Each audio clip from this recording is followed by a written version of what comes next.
আচ্ছা, বৃষ্টির জন্য এখানে প্রায় 15-20 মিনিট দাঁড়াইছিলাম। আমার দেখাচ্ছে 2.2 কিলোমিটার, 3 মিনিট সময় লাগবে। সেটা হচ্ছে যে ওই মসজিদ পর্যন্ত, তারপরে ওই রাস্তা যেতে কতটুকু লাগবে জানি না। ও সেই ভাই, বাইকটা চালায় সেই মজা। আচ্ছা, এখানে আমার বামে মন নিতে হবে। এই সেই জঙ্গলের দৃশ্য শুরু হয়ে গেছে কিন্তু।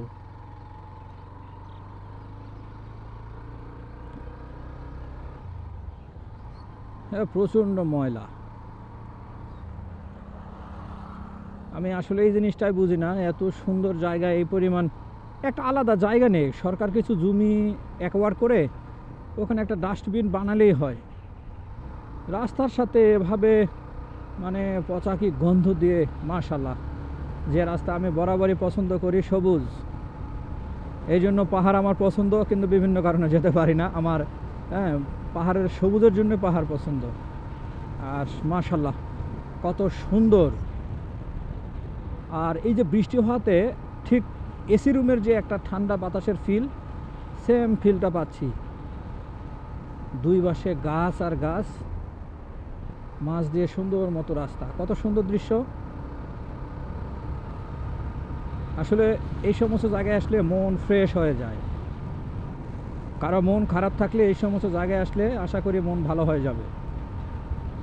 আমি এর দূরত্ব জানি না যে এটা কতটুকু যেতে হবে। দেখি এরপরে এটা শেষ করার পরে কোথায় যাওয়া যায়। আমার মনে হচ্ছে এটাই সেই কি বনখরিয়া। এটাও হতে পারে, আবার যদিও আমার আরও দেখাচ্ছে সোজা মসজিদ।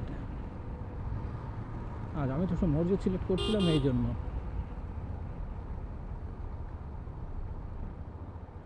আচ্ছা, এটা হচ্ছে সেই রোড, ওইদিকে।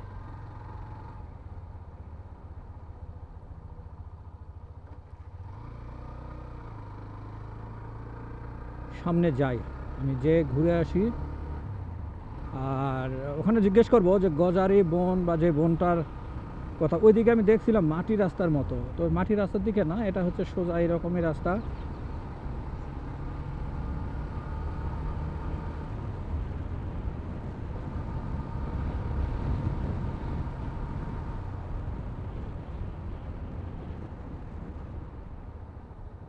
Virgo bridge.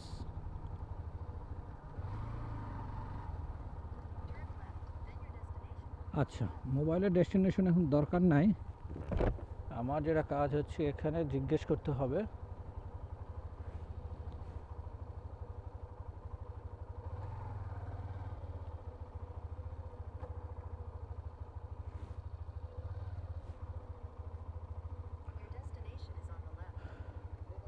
সালামু আলাইকুম ভাই, একটু কথা বলতাম। বনখড়িয়ার যে রুটটা, এইটাই তো? আচ্ছা আচ্ছা, 2 নম্বরের জিজ্ঞেস করলাম। আসলে আমি সঠিক যে লোকেশনটা সেটা আমি আসলে জানি না, যে এই যে বাগানটার ব্যাপারে, বা বন, বাগান তো না, বন।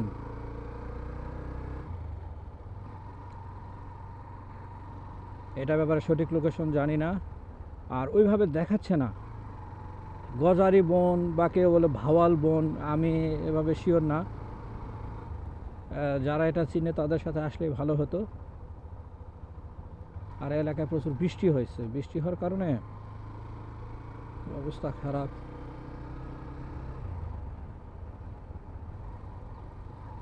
এদিকে হচ্ছে রাজেন্দ্রপুর ক্যান্টনমেন্ট, বনখইরা বিট ভাওয়াল জাতীয় উদ্যান রেঞ্জ। আচ্ছা, এইটাই হবে, এইটাই হবে। হ্যাঁ, এটাই সেই রাস্তা। এখানে একজন দাঁড়ায় ছবি তুলছে, একটা ভিডিওতে দেখলাম। আর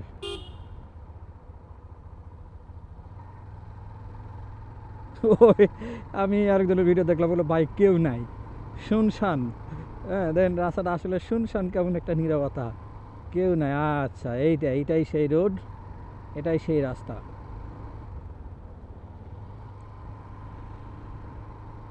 জঙ্গল আর জঙ্গল। গাজীপুরে আসলে গাজীপুর হচ্ছে এমন একটা জায়গা, এখানে দেখার মতো যে এত কিছু আছে ভাবতে অবাক লাগে। অথচ আমরা কত দূরে দূরে যাই, হাতের কাছে এরকম সবুজ, এরকম রাস্তা, খারাপ না কিন্তু।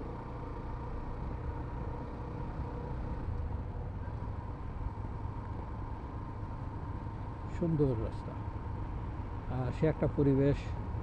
তো বৃষ্টি, এই সমস্যা হচ্ছে যে গাছের পাতা পড়ে, সাথে বৃষ্টির পানি একটা এই এস বরাবরগুলো পুরো শ্যাওলা ধরে আছে। আর এখনও ফোঁটা ফোঁটা বৃষ্টি হচ্ছে, মানে গাছের পাতায় যে পানিগুলো জমছিল সেগুলো এখন ফোঁটা ফোঁটায় পড়ে। ভালো লাগতেছে, নতুন বাইক, নতুন একটা জায়গায় আসলাম। আসলে চাইলে একা একাও ভ্রমণ করা যায়, এটা জাস্ট একটা মানুষের মনের উপরে নির্ভর করে, মনের ব্যাপার। একা একা ভ্রমণ করা পসিবল। জায়গাটা অনেক সুন্দর, আমি এটাই চাচ্ছিলাম। এরপর এটা শেষ মাথায় যাওয়ার পরে দেখি অন্য কোথাও যাওয়া যায় কি না। আমার আরও 2টা জায়গা আছে, সেই 2টা হয়তো যাব। কারণ এখন কয়টা বাজে, 12:30টার কাছাকাছি। এত দাদি ঢাকায় ব্যাক করে কি করব, ঘুরি একটু, ধীরে ধীরে যাই। একটা পুরো সুন্দর দৃশ্য, এগুলো হচ্ছে একটা ভালো লাগা, ভালোবাসার দৃশ্য।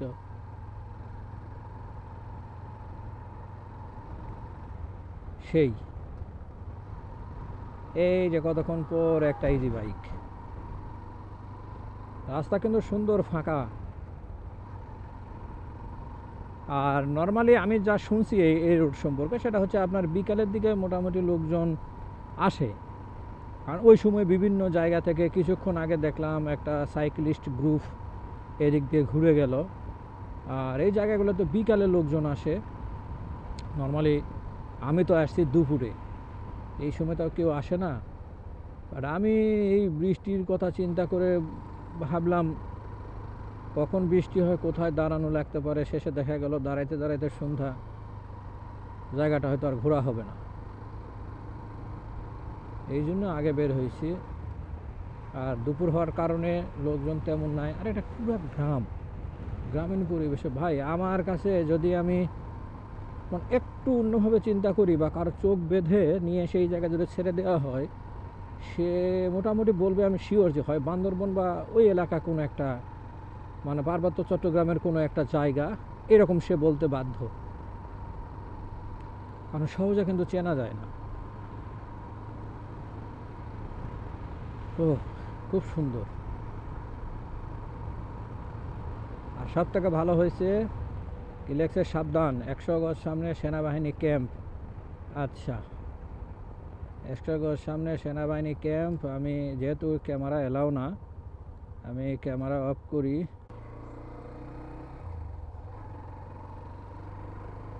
আচ্ছা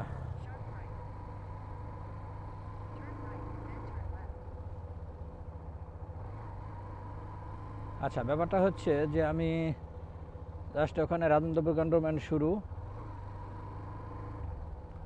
তো যেহেতু আমি ক্যান্টনমেন্টের ওইদিকে যাব না, জাস্ট এমনি তোদের সাথে একটু কথা বললাম, ওটা আবার ব্যাক করতেছি। এখন আমি যাচ্ছি কেশরিতা। কেশরিতা যে ব্রিজ আছে, সে ব্রিজে যাব। সেই ব্রিজ হয়ে ঘুরে হয়তো আর একটা কী যেন দেখলাম, ওই জায়গাতে ঢাকায় ঢুকবো। মূলত উল্টার দিক দিয়ে আসার কথা ছিল, ওই দিকে হয়ে এদিকে আসার কথা ছিল। এখন আমি এই দিক থেকে ওই দিকে যাচ্ছি।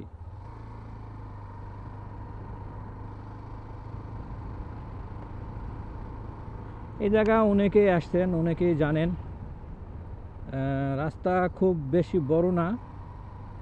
আবার রাজেন্দ্রপুর ক্যান্টনমেন্টের ভিতরে ওইদিকে তো এরকম হবে না, ক্যান্টনমেন্টের ভিতরে ঢুকলে ওটার হিসাব আলাদা।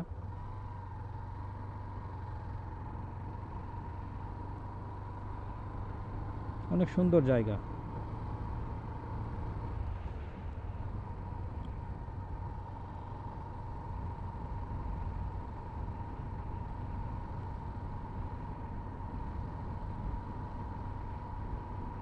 আজকে মূলত ঘোরার জন্য বের হয়েছি, যে আমি আজকে পুরো দিনটাই এই শুধু ঘুরবো। ঠিক আছে, গতকাল বাইকের ফুয়েল মানে ট্যাঙ্ক অলরেডি ফুল করা আছে। ঘুরি 478 কিলোমিটার, বেশি তো চালানো হলো না, 450 না 442 দেখলাম বাসা থেকে বের হওয়ার সময়। সেক্ষেত্রে 30-35 কিলো চলার মতো। এটা খুব বেশি দূরে নাই। এখন যেটা সিলেক্ট করলাম এটা হচ্ছে আপনার 15 কিলোমিটার, এখন 14 কিলোমিটার দেখাচ্ছে, 34 মিনিট লাগবে। আমি এই রাস্তাটা উপভোগ করি, একটু ধীরে ধীরে যাই। এত জ্যাম ঠেলে এই জায়গায় আসলাম।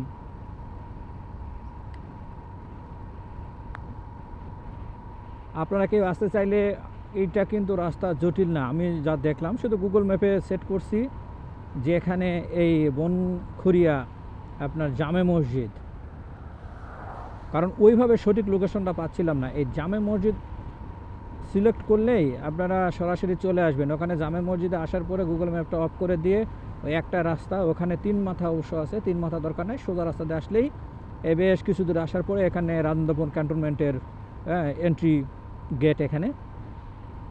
আবার ওই দিক দিয়ে কেউ ওই দিক দিয়ে পরিচয় দিয়ে বের হতে পারলে বের হয়ে যাবেন, বা ওটার সাথে সর্বসাধারণের জন্য হয়তো বের হয়ে যাবেন, না হলে এই দিক দিয়ে আবার ইউটার্ন নিয়ে সরাসরি ঢাকার উদ্দেশ্যে বা অন্য কোথাও গেলে। সেই হিসাবে আমি ওই প্ল্যান করে বের হয়েছি। আমি তো চাইলেই ক্যান্টনমেন্টের ভিতরে ঢুকতে পারি, কিন্তু আমার তো কাজ নাই, আমি ঢুকে কি করব। এই দিক দিয়ে বের হয়ে যাব। দেখি যেটা সিলেক্ট করলাম কেশরিতা ব্রিজ, ওইটা একটু দেখব। ওখানে গতকাল ভিডিওতে যা দেখলাম সেটা সমস্যা হচ্ছে, ওখানে কিছু বট গাছটা, যেটা বট গাছ দেখলাম নাকি ওখানে ব্রিজ, হ্যাঁ পাকা রাস্তায় আছে। এই ভালো রাস্তা না হলে যাব না, এর মধ্যে কাদা ঠেলে আমার যাওয়ার আসলে এভাবে ইচ্ছা নাই। আর সেই বনখরিয়া দেখে গেলাম, আল্লাহর কাছে শুকরিয়া যে আসলে আল্লাহ এরকম একটা সুন্দর জায়গা, সুন্দর, এটা হচ্ছে প্রকৃতি এক একজনের কাছে এক এক রকম ভাই। এই জায়গাটা যারা নিয়মিত এই দিক দিয়ে চলাচল করে তাদের কাছে হয়তো ওই রকম গুরুত্ব নাও লাগতে পারে। এই আমার মতো বহুত লোক আসে যারা দূর থেকে আসে এটা দেখার জন্য, তাদের কাছে এটার ফিলিংস আরেক রকম। আবার যারা মনে করেন প্রকৃতির এই যে সবুজ এই জিনিসগুলো যারা ভালোবাসে, তাদের কাছে এই জায়গাটা আরেক রকম। একই জায়গা একই জিনিস, এক একজনের দৃষ্টিভঙ্গি এক এক রকম। আমি বরাবরই সবুজ ভালোবাসি, এটা আগেও বলি, সব সময় বলি। আর সেটা যদি হয় আপনার রাস্তার দুই পাশে সারি সারি এরকম সবুজ গাছ, মাঝখান দিয়ে রাস্তা, তাহলে এটা আমার কাছে আলাদা একটা ফিলিংসের কাজ করে। মন চায় যে কিলোমিটারের পরে কিলোমিটার এইভাবেই শুধু চালাই, যাতে গাছ এই বন যাতে শেষ না হয়।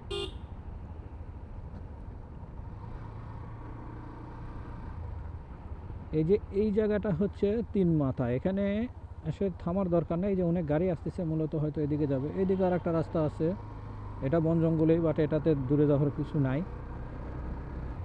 আমি যে রাস্তা দিয়ে আসছিলাম সেই রাস্তা দিয়ে কিন্তু ব্যাক করতেছি আবার। এই যে আবার ধীরে ধীরে ঝিরঝিরিকে বৃষ্টি হওয়া শুরু হয়েছে, ফোঁটায় ফোঁটায় বৃষ্টি হচ্ছে। এটা ক্যামেরার জন্য সমস্যা, কারণ আমার তো ওয়্যারলেস মাইক্রোফোন না, আমার ডিজিআই। বাট এখন এটার অবস্থা দেখে মনে হচ্ছে যে আমার একটা আসলে ওয়্যারলেস মাইক্রোফোন কেনা উচিত। এই বৃষ্টির এই অবস্থা দেখে তাই মনে হচ্ছে। ওয়্যারলেস মাইক্রোফোন হলে আপনার যেহেতু এটা ওয়াটারপ্রুফ, বিল্ট ইনভাবে ওয়াটারপ্রুফ ক্যামেরা, এই সমস্যা কোনো চিন্তা থাকতো না। এখন রোদ উঠছে, আবার একটা চিন্তা কাজ করে যে এই বৃষ্টির পানি ঢোকে কিনা মাইক্রোফোনের ভিতর দিয়ে। এইদিকেরও একটা নামে গেছে পাহাড়, কি নামে উচ্চারণ করতে পারলাম না।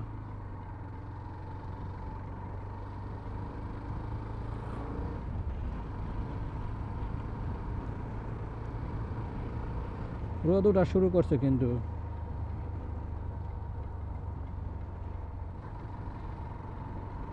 বাইকটা কতটা স্টেবল, আমি হ্যান্ডেল ছেড়ে দিলাম এটা লুপ লাগানোর জন্য, সুন্দর মতো। আর যে সমস্ত দালাল, অন্য কোম্পানির দালাল বলেন বা হ্যাটার্স বলেন, হ্যাঁ, তারা যে যাই বলুক, হিরো একটা কাজ করছে ভাই। 250 আরটা তো ওইভাবে চালায়নি, মানে ওইভাবে কি ওটা তো চালায়নি। আর যেহেতু এইটা হয়তো নিজে যদি না চালাতাম তাহলে অন্যের কথা আমিও ওইটাই মেনে নিতাম বা বিশ্বাস করতাম। এর আগেও একটা আমার ভিডিওতে শেয়ার করছিলাম যে এই বাইকটা নেওয়ার আগে আমি কোনো ইউটিউবে কোনো রিভিউ দেখা, কোনো ভিডিও দেখা, কোনো কিচ্ছু না, মানে কখনো কল্পনা করিনি যে আমি এই বাইকটা কিনবো। এটা আমার কল্পনাতেও ছিল না যে 125 সিসি বাইক কিনবো বা এগুলা বাইক কিনবো। আমার সিভিআর সেল করার পরে সিদ্ধান্ত নিলাম যে একটা CG 125 কিনে কিছুদিন চালাই। যাই হোক, হয়তো কপালে ছিল, হ্যাঁ, কিছু করার নাই। এইটা এখন কিন্তু নিজে চালানোর পরে বুঝতেছি না আসলে ভাই জিনিসটা যে যেরকম হ্যাটার্সরা প্রচার করে বিষয়টা ওই রকম না। আচ্ছা, নেক্সট রুটে যাওয়ার পরে আবার ভিডিওতে আসি, আপাতত বন্ধ রাখি।